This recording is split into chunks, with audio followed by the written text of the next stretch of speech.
Buenas noches para todos, espero se encuentren muy bien.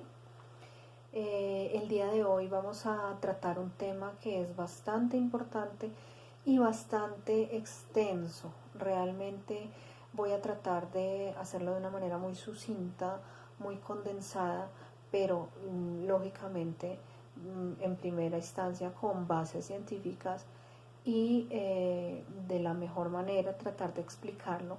Igualmente ustedes saben que cualquier pregunta, cualquier duda, me pueden llamar o pueden escribirme por Instagram a Quimera Psicológica, @Quimera Psicológica, y contactarme al 313-4660-717. Tengamos en cuenta que de todas formas se habla a términos generales, pero cada caso tiene sus particularidades. ¿Sí? Entonces por eso es tan importante la consulta personalizada, la valoración y el seguimiento personalizado de cada caso. Hoy vamos a hablar de pautas asertivas de crianza.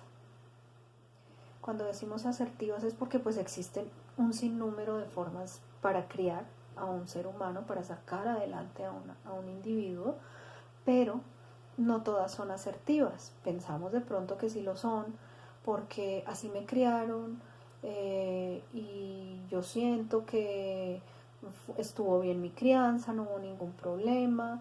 Dicen algunas personas, a mí me pegaban y estoy completa, no me falta nada.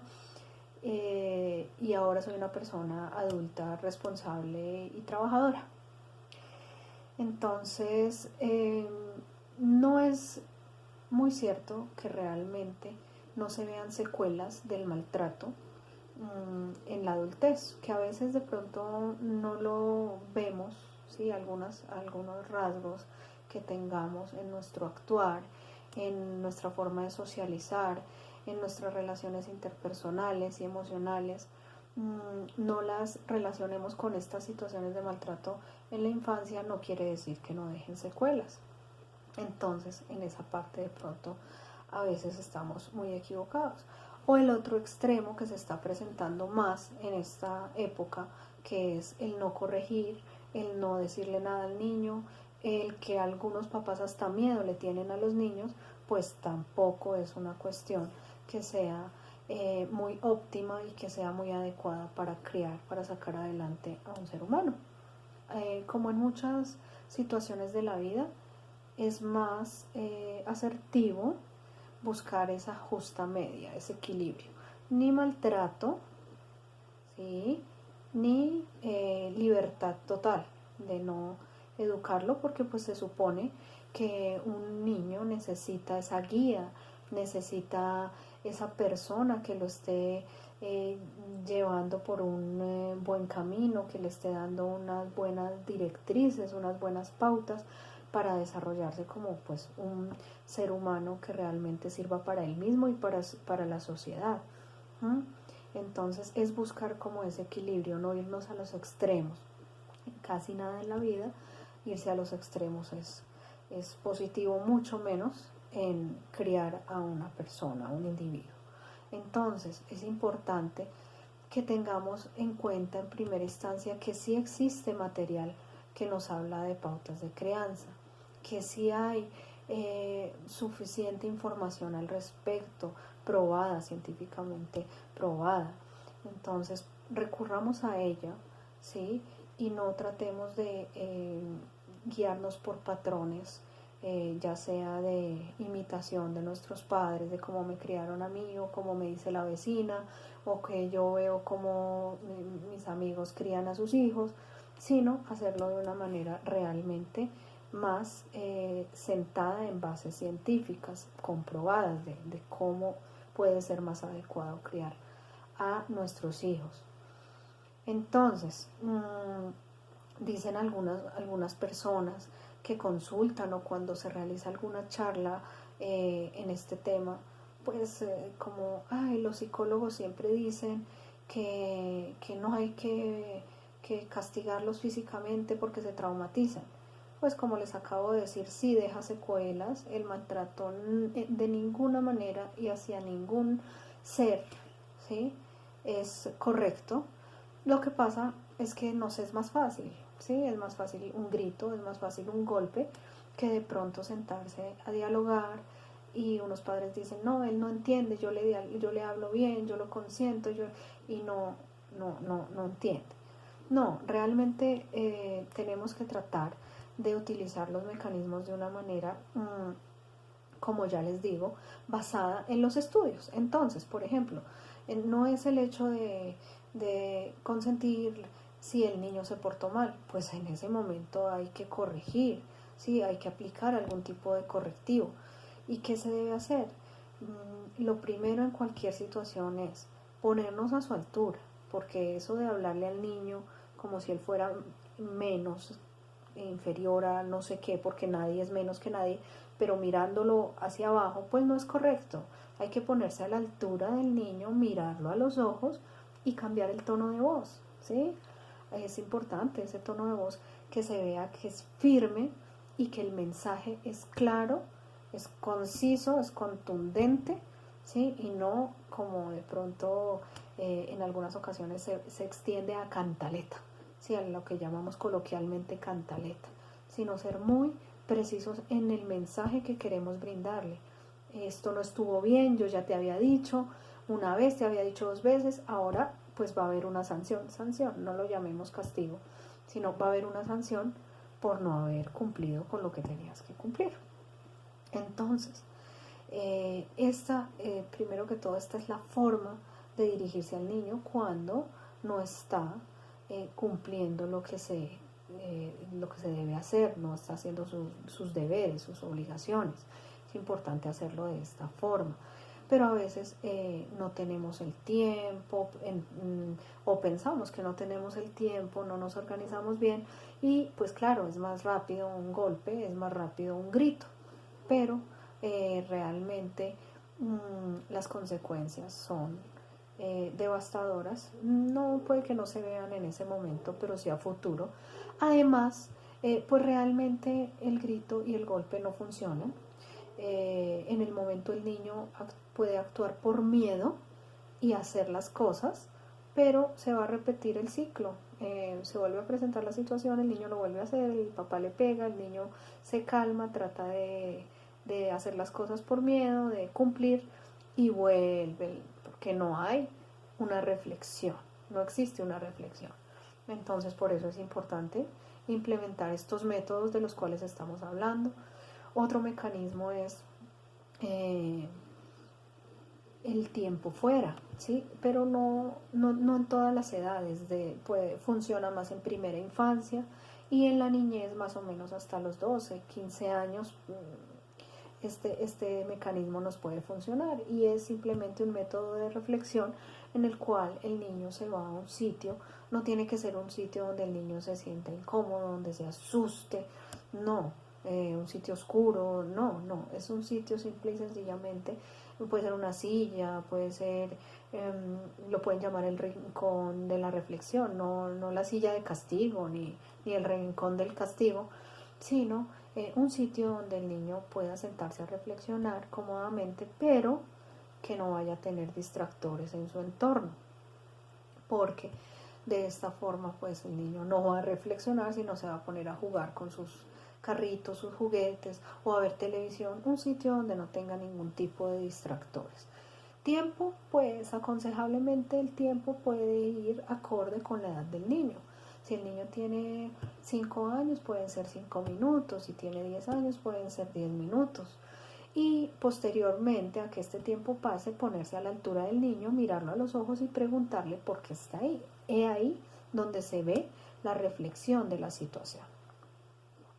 Ya hecho este ejercicio, el niño puede continuar su dinámica normal en el día, común y corriente. Algunos padres dirán, no, y eso no es tan fácil, ¿cómo lo voy a conducir a esa silla y que se quede allí?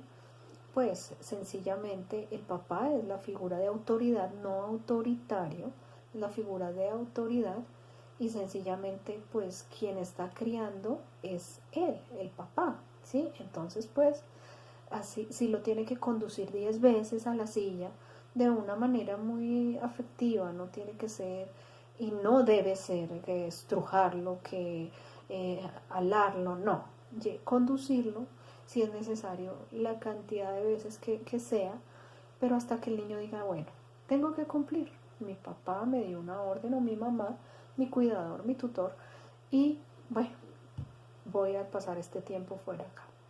Ya después, pasado el tiempo, el niño se va a acostumbrar a este método y lo va a asumir de otra forma. Al principio va a ser un poco complicado.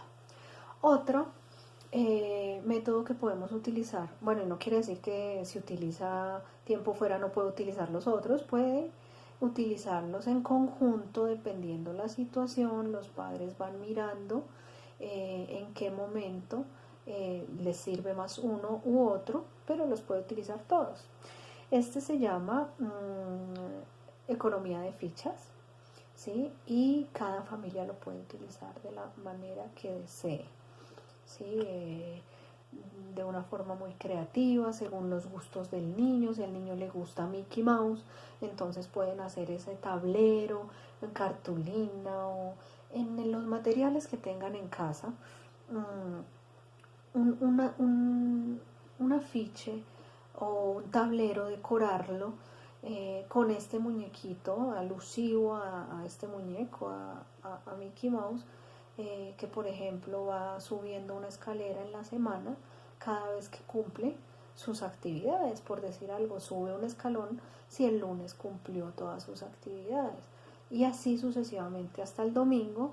Y en el domingo pues hay un método de recompensa, de motivación, porque esto es un sistema motivacional, que no tiene que ser material precisamente, puede ser lo mejor, que es decir, el domingo, si cumpliste tus actividades, vamos a ir a jugar, vamos a ir a hacer deporte.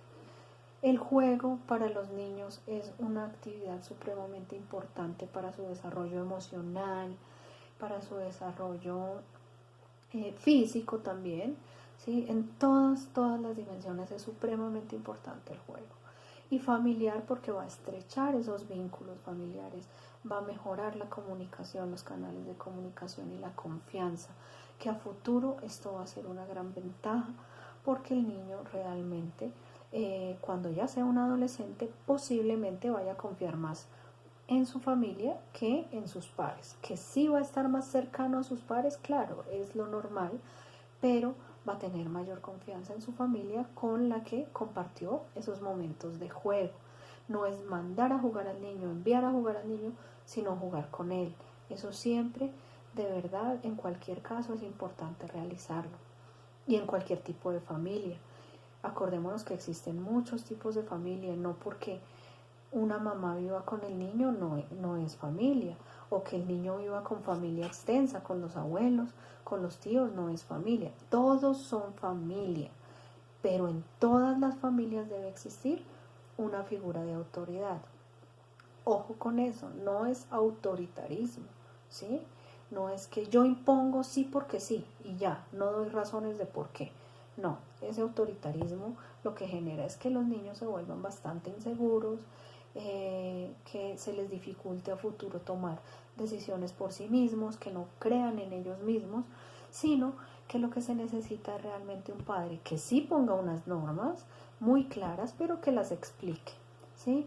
Y que existan algunas de ellas en las cuales pueden ser un poco más flexibles y se puedan llegar a modificar entre la familia, ¿sí? Pero algunas no son modificables y se tiene que explicar por qué. Bueno, entonces estos son algunos mecanismos para aplicar correctivos con los niños. Y en el caso de sustraer objetos o de no dar algún permiso porque el niño se comportó mal, lo recomendable es que esto no ocurra por un tiempo mayor a una semana, ya que los niños después de ese tiempo se acostumbran al castigo, ¿sí? Si ya después de pasada una semana no se le entrega el celular, pues el niño ya se acostumbró a no tener ese objeto, ¿sí? Entonces no hay que prolongar tanto los castigos porque pues sencillamente no van a ser efectivos como es lo que realmente queremos. Bueno, volvemos a decir, hasta yo misma me confundo, digo castigo, es mejor el término sanción. Bueno, entonces ya claro, la manera de pronto de lograr las actividades que se pueden realizar para suplir el maltrato, porque eso ya no es castigo, el maltrato físico y verbal, yo creo que ya son muy claras, y el tipo de padres que de pronto es más asertivo es pues un padre con autoridad, no autoritario ni tampoco un padre permisivo. Es importante lograr ese equilibrio. Los padres conciliadores, pues lo que digo, todo no se puede conciliar, hay cosas que son como son, pero hay que explicarlas. Por eso el tipo de padre que sea un padre con autoridad es de pronto el modelo más efectivo para tener una crianza más asertiva.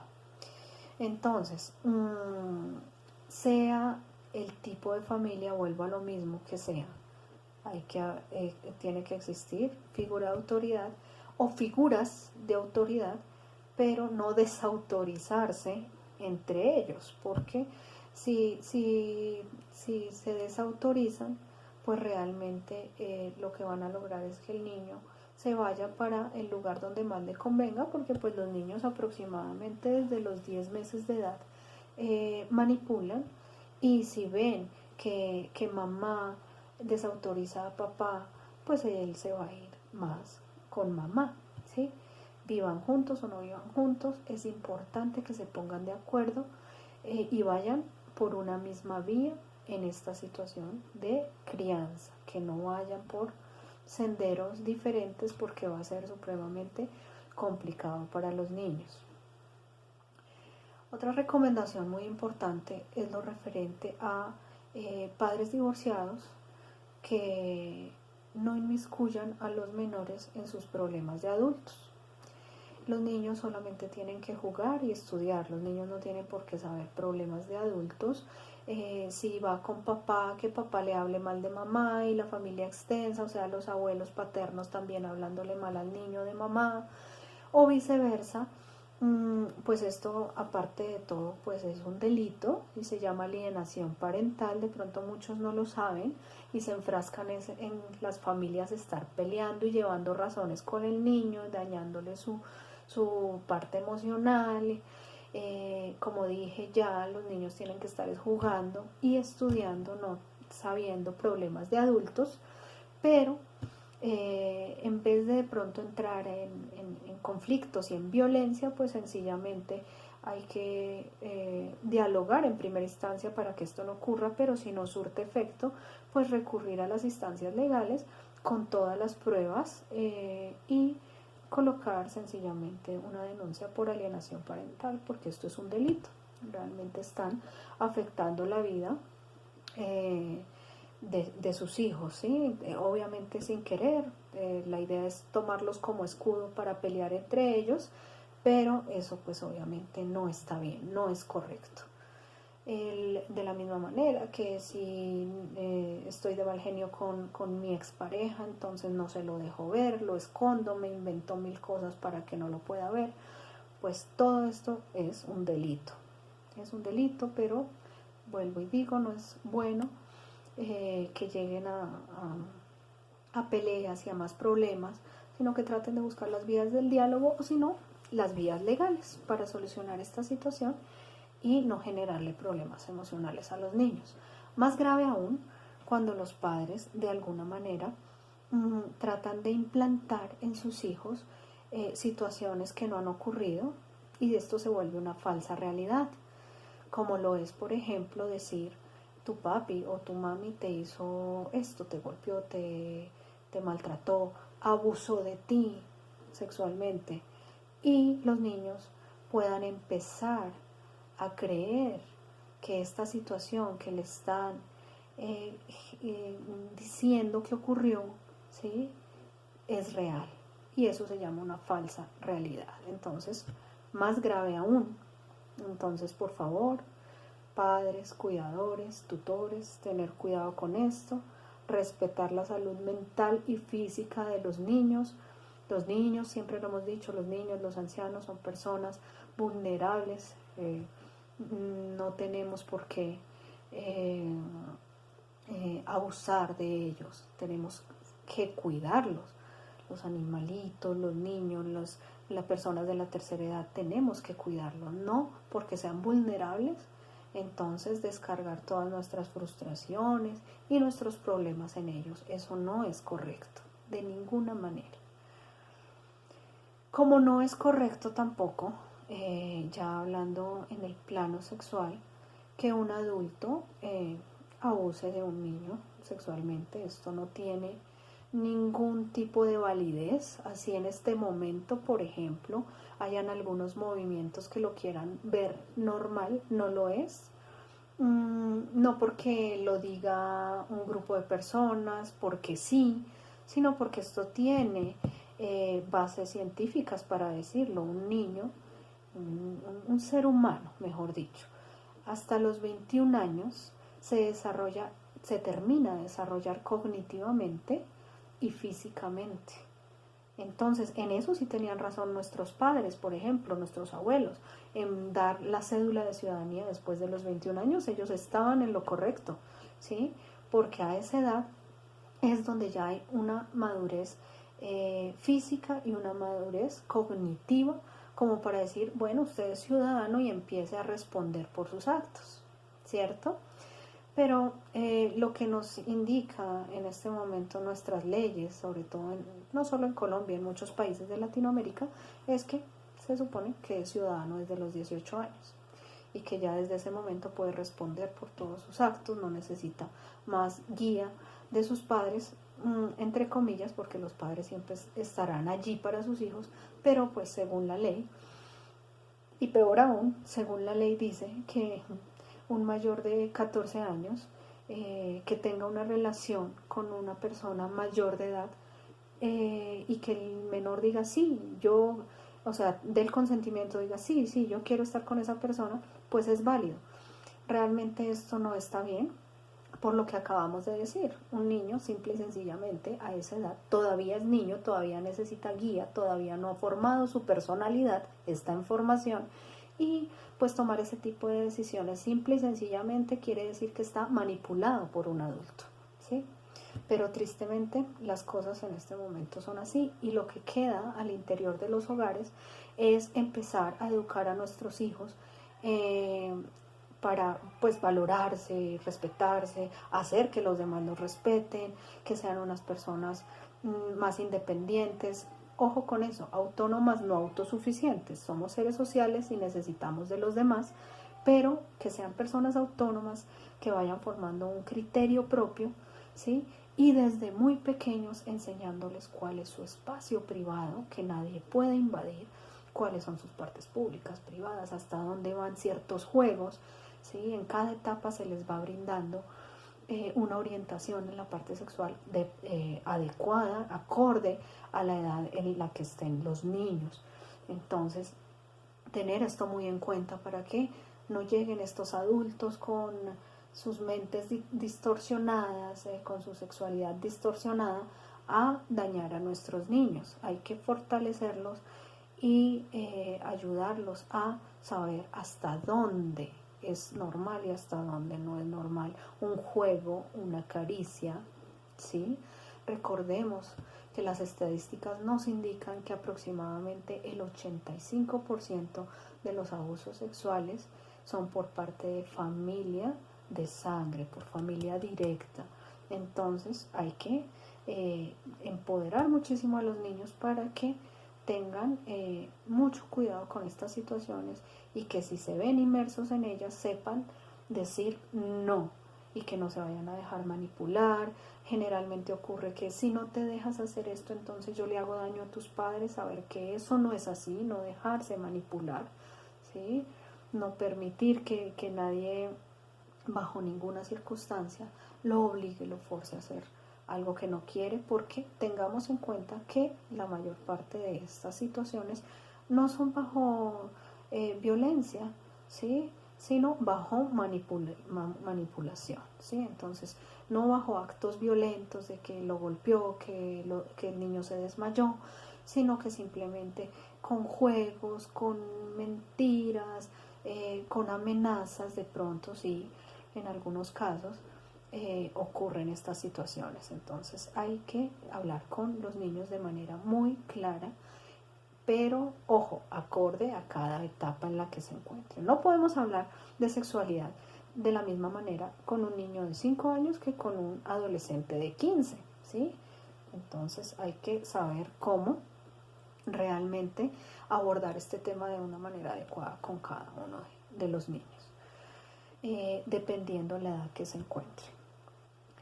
Por otra parte, es importante también saber, padres de familia, y no solo padres de familia, sino también docentes, profesores, que cada niño es diferente, ¿sí? Cada persona es distinta, cada persona aprende de manera diferente. Por eso actualmente ya hablamos de algo que se llama inteligencias múltiples, ¿sí? Todos los niños no aprenden igual, por eso es tan complicado que haya como una sola metodología para todos los niños, porque pues todos no van a aprender de la misma manera.